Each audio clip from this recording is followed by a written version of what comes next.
intuitive and sensitive, and a Reiki master practitioner here at animallovelanguages.com. Totally bungled that because of cuteness.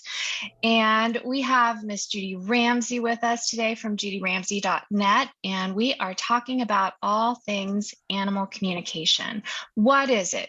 Who can do it? How woo is it? Or as I like to say, is it woo? Or is it you? Has it been you all along?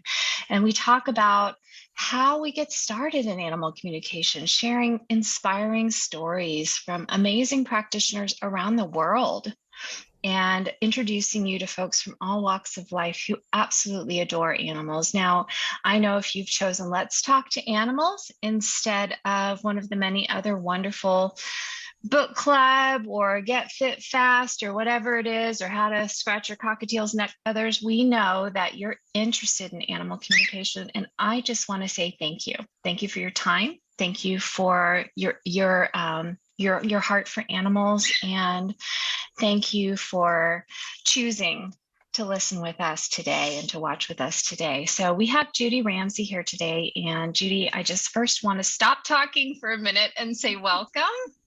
Thank you. So delighted to have you. Thank you so much for inviting me on. I appreciate that.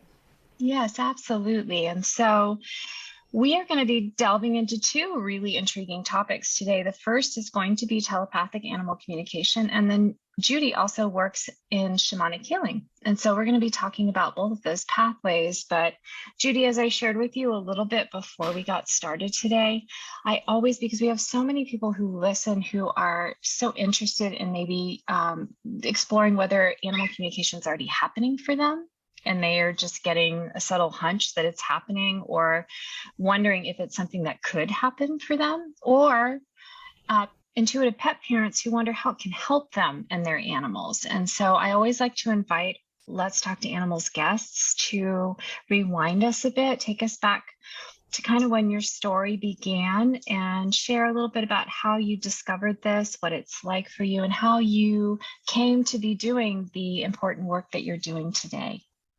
Thank you, Shannon. Um, I remember as a child, up until about the age of 5, when I went into school, that I could pretty much talk to any animal or plant. I could see fairies, and my family members were pretty intuitive, but also very dysfunctional. Ah, it's So, a lovely combination. well, I think normal, Very normal. and Absolutely. it kind of got schooled out of me because my family didn't want me to be embarrassed by my active imagination. And I, over the years, have found out that lots of students in my animal communication classes had the same experience. I think that everybody is born with the ability to communicate with animals. And I did not rediscover that until I was in my 40s. And I got my first horse. And she was such a clear communicator. And she taught me so much about humans as well as animals, and brought me to animal communication officially. And so I studied with Penelope Smith. I teach her classes, 4 levels of them. And what Fantastic. Penelope emphasizes is that we all have that ability, and we have it all along. We just kind of take it for granted.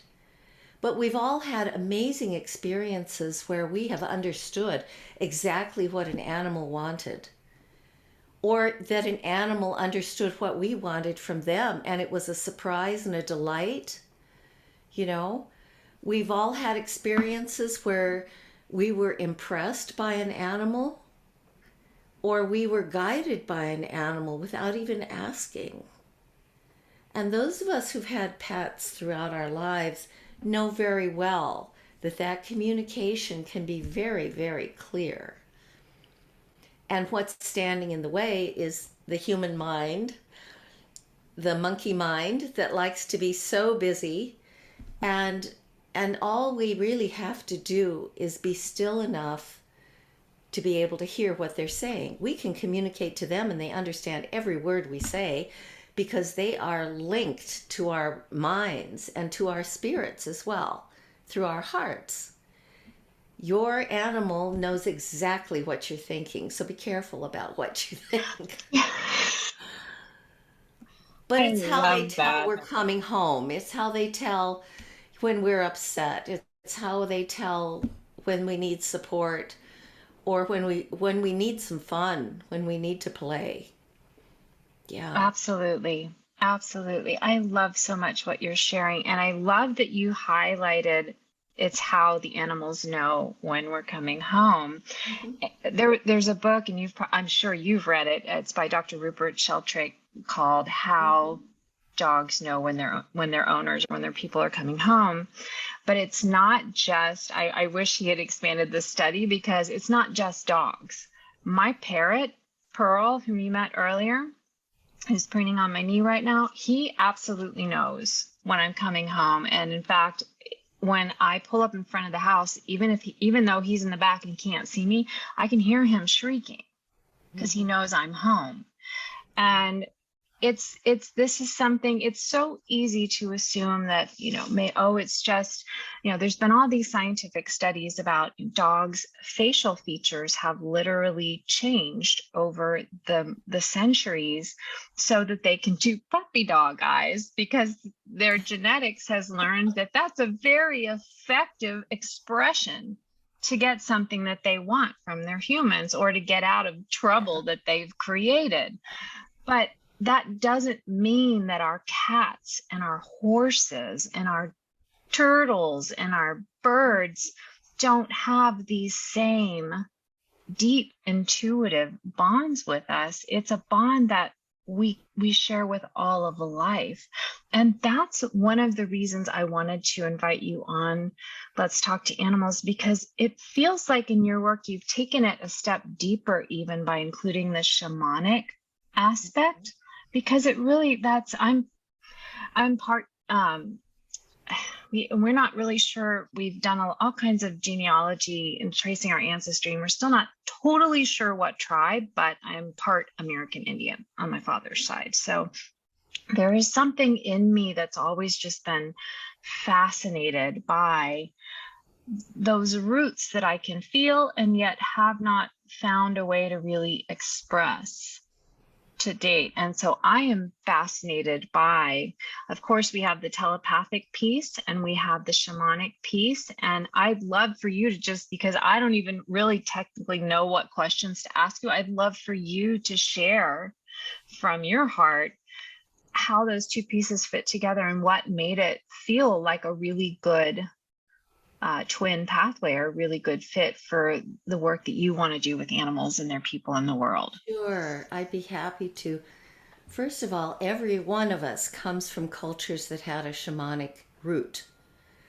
It was the wise woman of the village, the medicine man, the curandero. No matter where you come from in the world, we all had shamanic roots. And that's in our DNA, to do that spiritual connection with all our relations. The telepathic animal communication is very interesting. It addresses the physical, mental, and emotional aspects of life as they are presented in an animal by symptoms and behaviors. It's very direct. It's like you're talking to a friend on the phone. It addresses concrete, visible issues that are present in the animal. It works to get the animal's perspective on the causes and the solutions. And the animals come up with amazing solutions themselves. They really do. I also teach interspecies counseling for problem areas between humans and animals to help them get along more harmoniously. But the telepathic communication is a concept for concept, word for word communication. While you're talking, I am translating to Pearl. I'm showing him images and feelings and sensations, or colors maybe. And then when he's responding, I'm putting words to that so that you understand exactly what he wants and what he's saying. Although the two of you have such a close relationship, I'm sure that you already know exactly what he wants. Not always, and that's an Mm. interesting piece, and I'm Mhm. I'm not going to digress, but that's an interesting piece. It is. So I still work with I'm an animal communicator. I'm still work with animal communicators. I hired an animal communicator colleague of mine recently to work with our dachshund I because do too. this is my Yeah. animal, right? We're And too so we can close to have the these source. blocks, Yeah. right? It's kind Or of like doing surgery on your own family. oh You my know, it really goodness, is. total or So on I yourself. have a couple of Yeah. communicators that help me as well. Mm-hmm. But the thing with But I don't want to get telepathic off track. Yeah, communication, yeah, absolutely. the telepathic communication, if your cockatiel doesn't know anything, I don't either. So I can't ask about a past life if he doesn't know about it, if he's not aware of it. I can't ask anything. I can't tell you anything about something he doesn't know. And but I do work with. I can't bring up anything that clients don't bring up. You know, the shamanic animal communication, on the other hand, is a little bit different. It addresses the spiritual aspects of communication and of healing as presented by their symptoms and behaviors. It addresses the feelings, the sensations, behavioral patterns, and their sources through shamanic journeying, which is kind of very active meditation that we use to go to a different time frame, a different, we call it non-ordinary reality because it's in a I different like that. dimension. And ordinary reality is this, it's where telepathic communication takes place. But it streams from the practitioner's spiritual connection with the animal. It's a spirit to spirit contact. And it may show, before I said, if your dog doesn't know something, I don't either. But if I do a shamanic journey and I'm doing shamanic communication, it may show me the details of the animal's life, the person's life, the influences and the whole web of relationship in non-ordinary time in response to vibrations between you and Pearl. So if Pearl had been a rescue, for example, and you didn't know anything about his prior life before coming home, I would be able to do a shamanic journey and should be able to get more information for you. But it can introduce information about all of the influencing factors.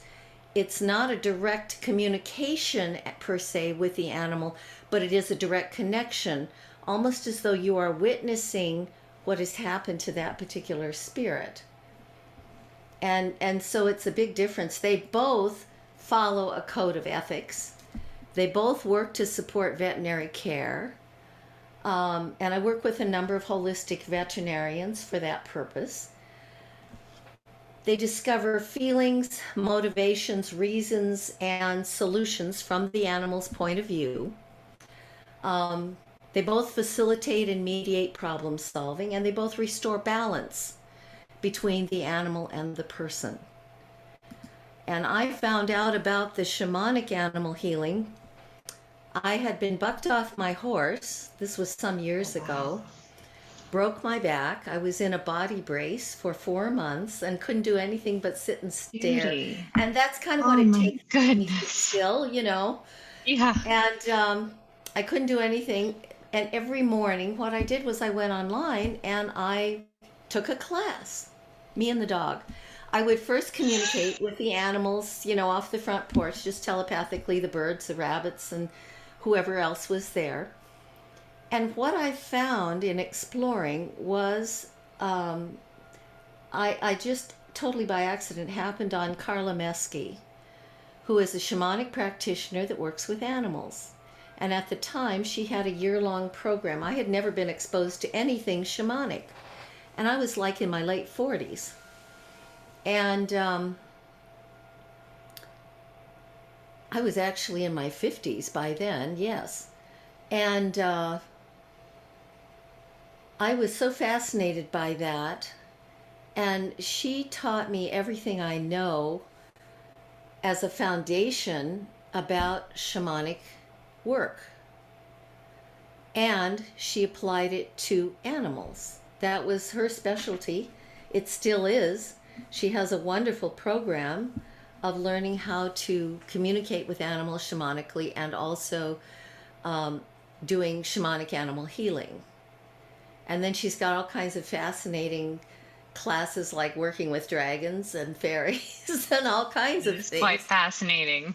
But I decided to take, and Carla has been my friend and mentor for some years now. I think we figured out it was 8 or 9 years ago that this happened.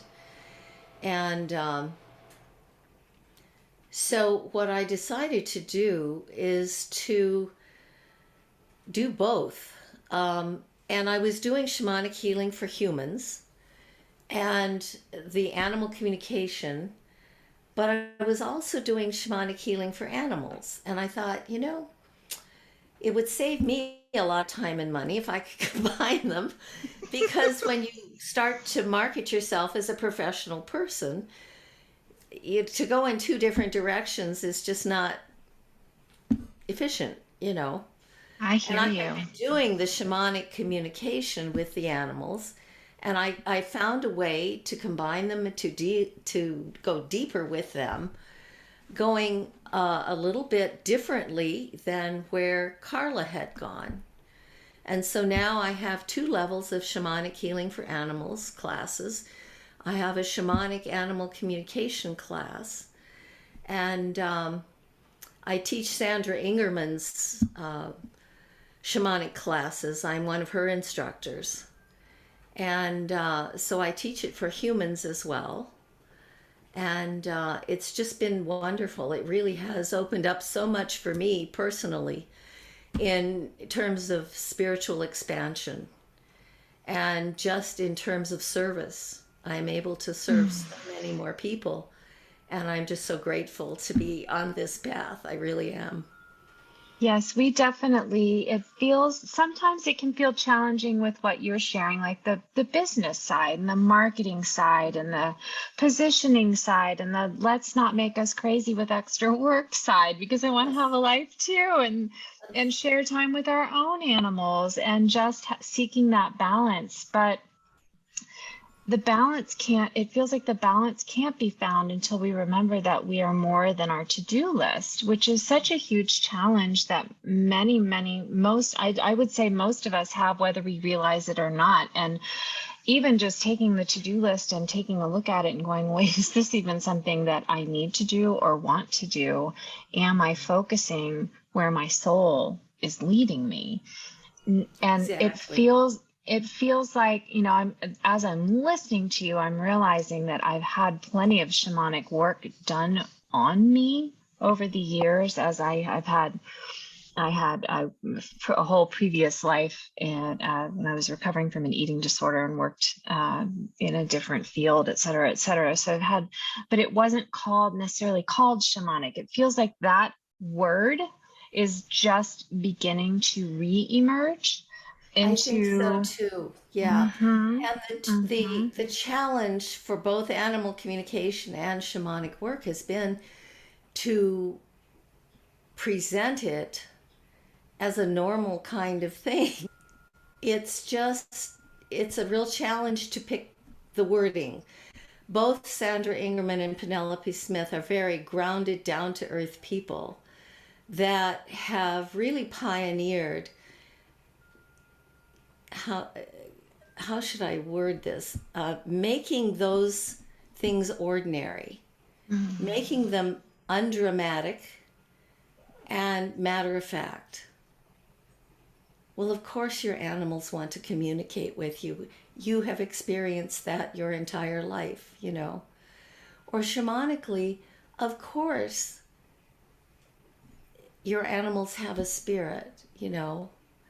And bless the present Pope, because he announced that the animals had souls. Something Agree. that the rest of us kind of knew all along. Yeah. But until the Pope says it, it's not official. Yeah. So thank goodness that times are Absolutely. changing. And my thought is always, if everybody could communicate with animals, it'd be a whole lot better world. So much would be different. So much It would be would. different, and it's no accident. I've become fascinated with the idea of soul contracts for between animals and their humans. The more work I do with animals Absolutely. who pass There's across the definitely veil. a karmic Hmm. path. Absolutely. I mean, I'll just think about, as you're listening right now, or as you're watching the YouTube, think about, who in your life, which animal could you perhaps pinpoint as being the the birth, or that's a horrible word, but the awakening in you, let's say, an awareness that animal communication maybe is possible, maybe it is happening, maybe it's happening to you, maybe it's happening with this particular animal, just like you shared that you had a particular horse in your 40s that really awakened. Yeah. I've had multiple animals, but I would say it's this bird who really woke my soul up and has instigated so many positive changes in my life in ways I'm just now, and we're 23 years of life together, I'm just now starting to unpack and also consider, why this particular animal. Think of all of the thousands, hundreds of thousands, millions of animals in the world, and so many waiting for forever homes, so many in transition between one home and another. And somehow you and your particular animal found your way to each other. Whether your relationship is fully harmonious, or it's challenging and it's a teaching relationship, or it's your soul wake up call relationship, whatever it is, it's quite a miracle. It And there are is. no Yeah. accidents. No, there really aren't. And the animals have shown me the resonance that they have. There is a resonance.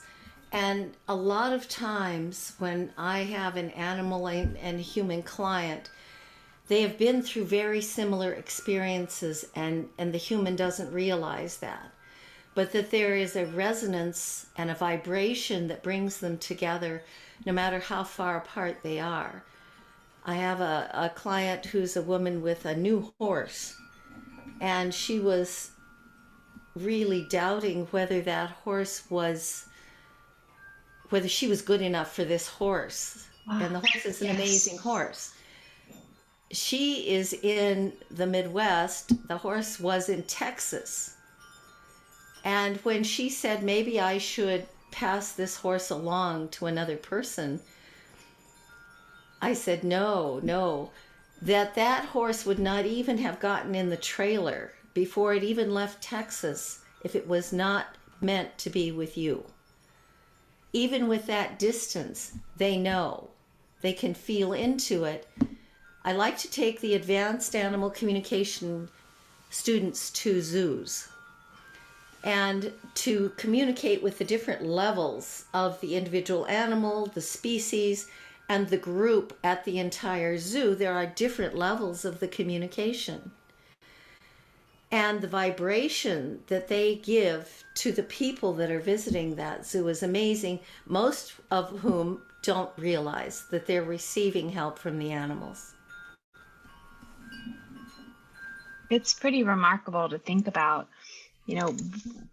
the the life of the different animals, let's say at a zoo, and the different groups that even come together. And zoos are they can be a really touchy topic in and out of the field of animal communication. But there is this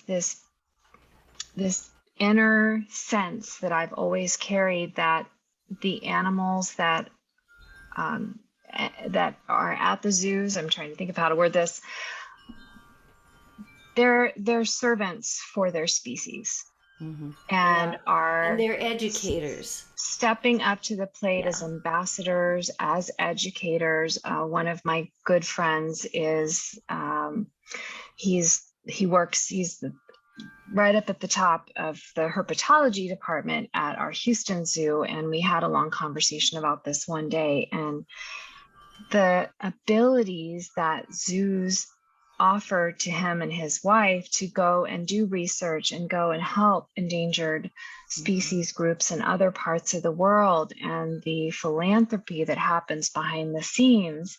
And the truth is that we can't care if we don't have an opportunity to interact, and we don't even know that animal or that animal group or that species exists. And so I really feel it's not different than the animals that choose to keep company with us, that choose to share their lives with us rather than choosing a wildlife. Often in my animal communication sessions, I'll see, on the other side of the veil, I'll see animals lined up at what looks kind of like a job board, or those old school job boards before everything went online, and they have good description.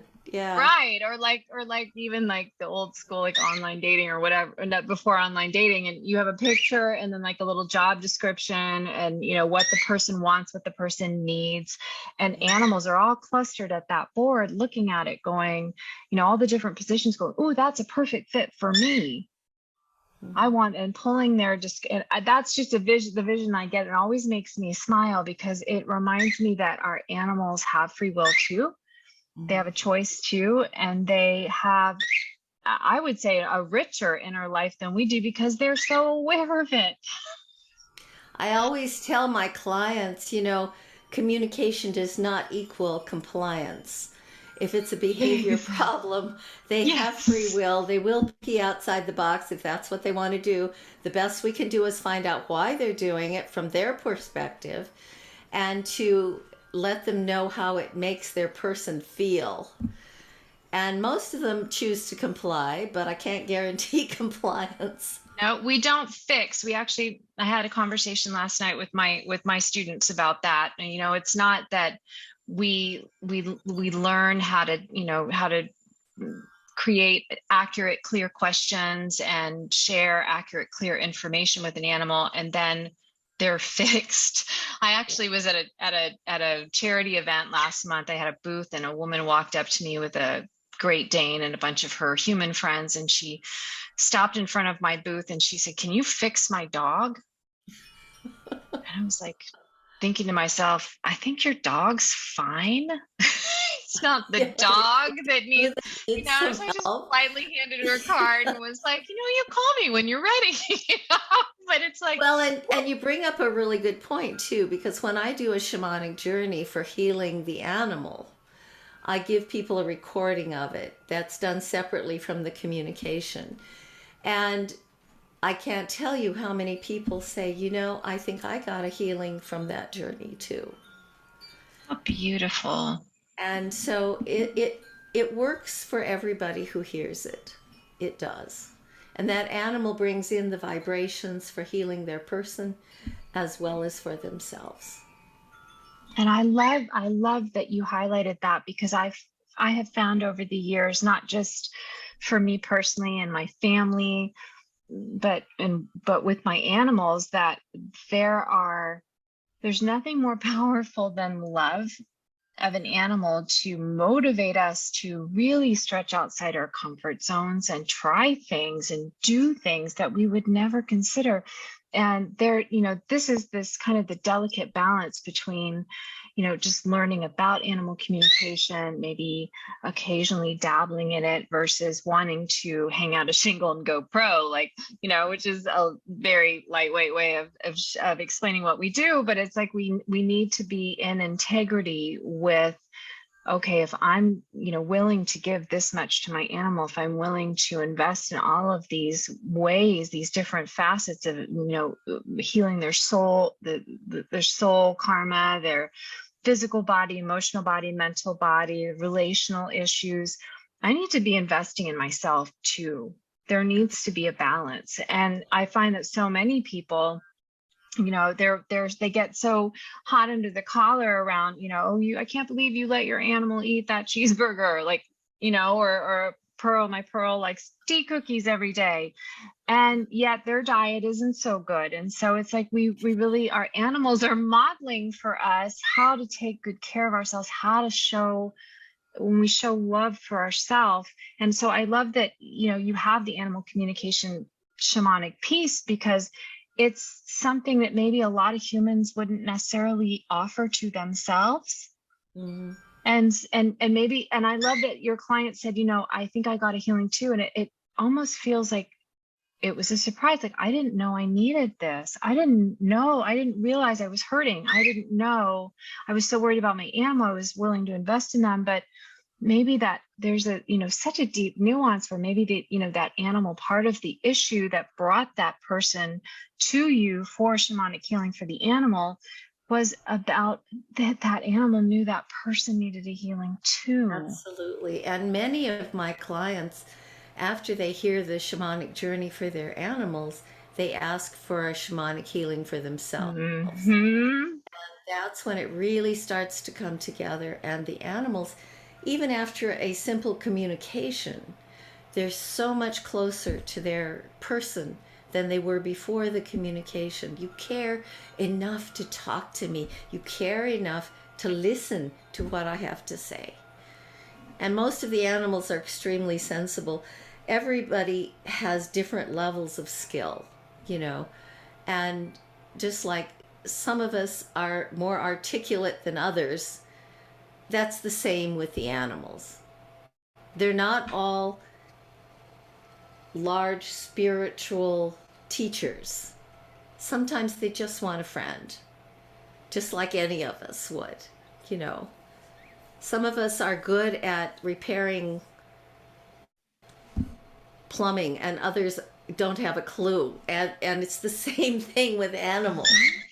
You know, there's quite a variety, and accepting that there is as much variety among individuals and animals is a good thing. You know, I mean, if they were all the same, I think they're all precious spirits, you know, no matter what level they're at. But even those that have gotten kind of dotty in their old age are precious. You know, they still have a lot to contribute to life and to humans. And Yes, isn't that right, my love? And it's, you know, it's interesting because that's one of the perks of the work that we do. By work, I mean, you know, it becomes a discipline. It becomes, you know, just like I was born with, honey, every time you chirp, you blow out mommy's right eardrum, okay? And the little speaker inside there. So, you know, I was born with musical talent, but it didn't mean that I didn't need to invest in years of dedicated, disciplined practice. And that doesn't sound fun until you consider the end result, which is that I was able to perform beautifully back in the day. I was able to create and share brilliant pieces of music. And so that's the end result. But for those of you who are listening or watching, you know, it's really important to understand that it doesn't feel like work. It doesn't feel like I thought I would have to go to school in the traditional sense. So I signed up for an online university. It's not like that. It becomes this pure joy, like the most favorite hobby you have. Mm-hmm. And because we're working on multiple layers, it's like we're not just dealing with the mind and with the head, the way that you learn in the classroom when we go through primary, secondary school, higher education. It's all about memorizing and, you know, practical application and logic. We're working at the energetic field too. And so you can make progress very rapidly. So much is activated just by your awareness. You know, it's like the Matrix, but the good kind, where you don't ever want to go back to sleep. You know, it's like the worlds are reversed in that movie. I know it's super old school, but I think they just came out with another remake. You know, in that movie, it was the sleepy people who saw the beauty, and they were, you know, eating good food and everything was light. And then behind the scenes, it's like all this dark, gritty, dank, you know, little old payphone booths and old school telephones.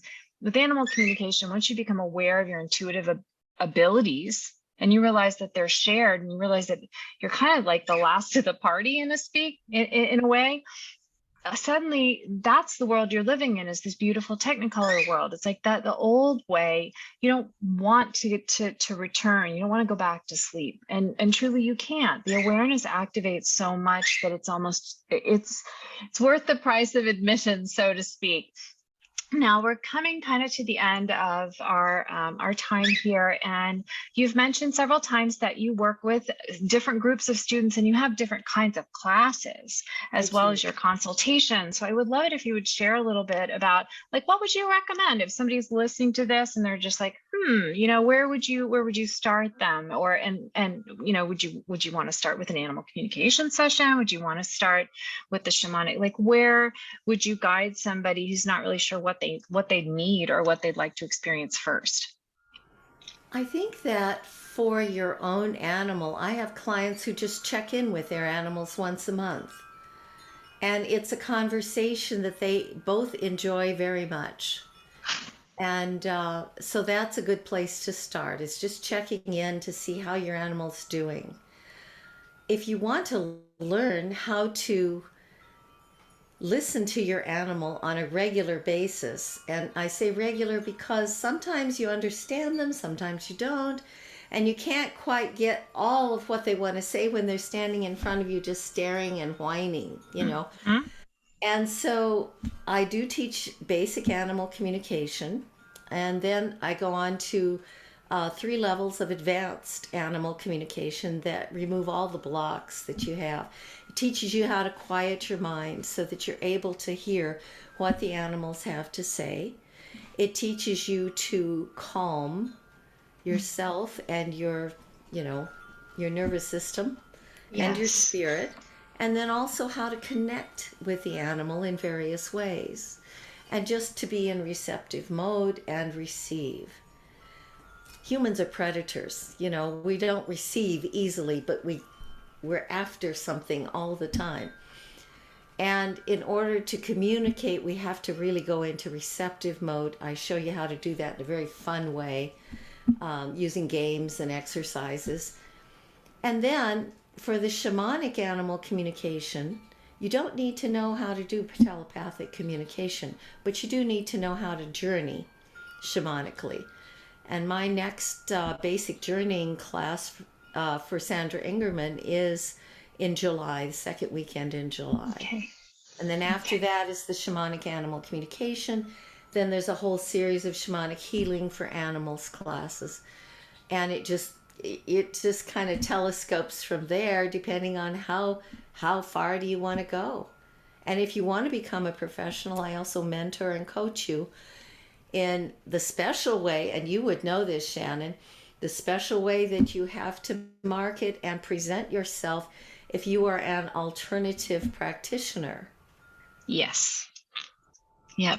Well, and there's always more to learn too. I feel like in addition to adding teaching to the list of services I offer, I am also and will always be a perpetual student. So there's Same always, so here. even if you're Yes, listening same and you're here. like, you know what, I've got the marketing thing down. It's like, well, maybe you do, but then you may wake up one morning and your intuition pops a brilliant new idea in and you're not really sure, just like we were talking about, how does this fit in? When I added teaching to my list of services, I was like, how does this fit in with what I'm already offering? And it takes, you have to put a different hat on and a little different mindset. And most of all, I just want to encourage, and first of all, I want to really thank you, judyramsey.net, so you can find out everything that she was just talking about and all the different start dates. And also, if you're interested in just experiencing shamanic journeying for yourself and your animal, that sounds pretty fascinating to me.